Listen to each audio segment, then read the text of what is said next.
வணக்கம். தமிழக அரசியல் களம் பரபரப்பா போயிட்டு இருக்குது. திமுக கூட்டணியில காங்கிரஸ் இருக்குதா? இல்லையா? அப்படின்ற மாதிரி பரபரப்பான விஷயங்கள். கிறிஸ் ஜோடங்கரினுடைய நியூ இந்தியன் எக்ஸ்பிரஸுக்கு அவர் குடுத்த இன்டர்வியூ. அதுல தாவேகா எங்களை கூட்டணிக்கு அழைத்தார்கள். எங்களுடைய வேல்யூ அவர்களுக்கு தெரியுது. திமுகவுக்கு தெரியல அப்படின்ற மாதிரி சொன்னது. நாங்க இன்னமும் ஆட்சி அதிகாரத்துல பங்கு அப்படின்ற கோரிக்கைய முன்வைத்திருக்கிறோம் அப்படின்னு சொன்ன விஷயங்கள். திமுக காங்கிரஸ் போனா போகட்டுங்க அப்படின்ற மாதிரி அவர்கள் சொன்னதா வரக்கூடிய செய்திகள் இது எல்லாமே காங்கிரசினுடைய நிலைப்பாடு என்ன? திமுகவினுடைய நிலைப்பாடு என்ன? அப்படின்றது ஒரு பெரிய கேள்விக்குறியா இருக்குது. இந்த நேரத்துல தமிழகம் சார்ந்த கருத்து கணிப்பு முடிவுகளும் வந்துட்டு இருக்குது.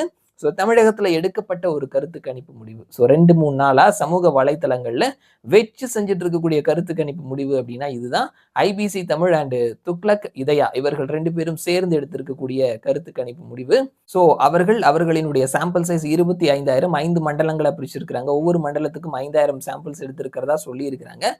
ஓவராலா எவ்வளோ பெர்சன்டேஜ் எந்த கட்சிகள் பெறுவார்கள் அப்படின்னு சொல்லியிருக்கிறாங்க. அதனுடைய முடிவு தான் பலரையும் இந்த கருத்து கணிப்பு சார்ந்து விமர்சனத்துக்கு உள்ளாக்கி இருக்குது. நம்ம கண்ணிலையும் பட்டதுனால நாமளும் அந்த கருத்து கணிப்பை நம்ம இந்த சேனல்ல பகிர்ந்துக்கிறோம். இது நமக்கே ஏற்புடையதா அப்படின்னு கேட்டோம்னா ஏற்க முடியாத கருத்து கணிப்பா தான் இருக்குது. ஆனாலும் பல விமர்சனங்களுக்கு உள்ளான கருத்து கணிப்பு முடிவு அதை நம்ம பகிர்ந்துக்கிறோம். ஐபிசி தமிழ் துக்ளக் இதயா இவர்கள் எடுத்த கருத்து கணிப்பு முடிவுப்படி பார்க்கும் பொழுது ஓவராலா திமுக கூட்டணி 38.5% வாக்குகளையும், தாவேகா 28.4% வாக்கையும், அதிமுக கூட்டணி 22.8% வாக்கையும், நாம் தமிழர் கட்சி 3.7% வாக்கையும், மற்றவர்கள் 1.7% வாக்கையும், முடிவு செய்யாத கேட்டகரியில 4.9% பேர் இருக்கிறாங்க அப்படின்னு சொல்லியிருக்கிறாங்க.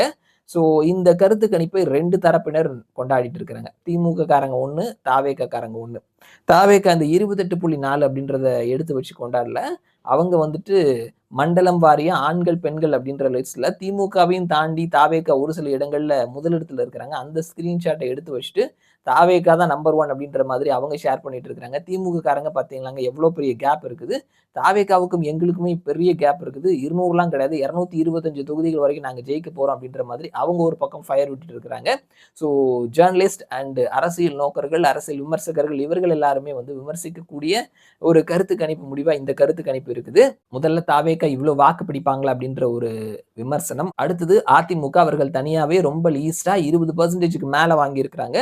பாஜக, அமமுக இவர்கள் எல்லாரும் வந்ததற்கு அப்புறமாவும் வெறும் 22.8 அப்படின்றது ஏற்க முடியாததா இருக்குதுன்னு சொல்றாங்க. நம்முடைய பார்வையும் அப்படிதான் இருக்குது. இவர்கள் கருத்து கணிப்பு எடுத்திருக்கிறாங்க. சாம்பிள்ஸ் குறைவா எடுத்திருக்கிறாங்க. வந்திருக்கக்கூடிய முடிவுகளும் இதே மாதிரி தான் வந்திருக்கும் அப்படின்றதான் நம்முடைய பார்வையா இருக்குது. ஆனா வந்தவர்கள்ல பெரும்பாலானவர்கள் திமுக காரங்களாகவோ அல்லது தாவேகா காரங்களாகவோ இருந்திருக்கிறாங்க அப்படின்றதுனால இந்த கணிப்பு முடிவு ஒரு முழுமையான முடிவா பிரதிபலிக்குமா அப்படின்றதுல ஒரு கேள்விக்குறிதான் இருக்குது. ஐபிசி தமிழ் அண்ட் துக்ளக் இதயா அவர்களினுடைய கருத்து கணிப்பு முடிவு ஃபைனல் ரிசல்ட்ஸ் மீண்டும் ஒரு முறை. திமுக 38.5, தாவேகா 28.4, அதிமுக 22.8, நாம் தமிழர் கட்சி 3.7, மற்றவர்கள் 1.7, முடிவு செய்யாதவர்கள் 4.9 சொல்லியிருக்கிறாங்க. பார்க்கலாம் என்ன நடக்குது அப்படின்னு சொல்லிட்டு. தமிழகம் சார்ந்த இன்னொரு கருத்து கணிப்பு முடிவு நம்பர்ஸோட கூடிய கருத்து கணிப்பு முடிவு வந்திருக்குது. கூடிய சீக்கிரமா நம்முடைய சேனலை நான் பகிர்ந்துக்கிறேன். மறுபடியும் நான் உங்களை இன்னொரு வீடியோல சந்திக்கிறேன். அது வரைக்கும் நன்றி.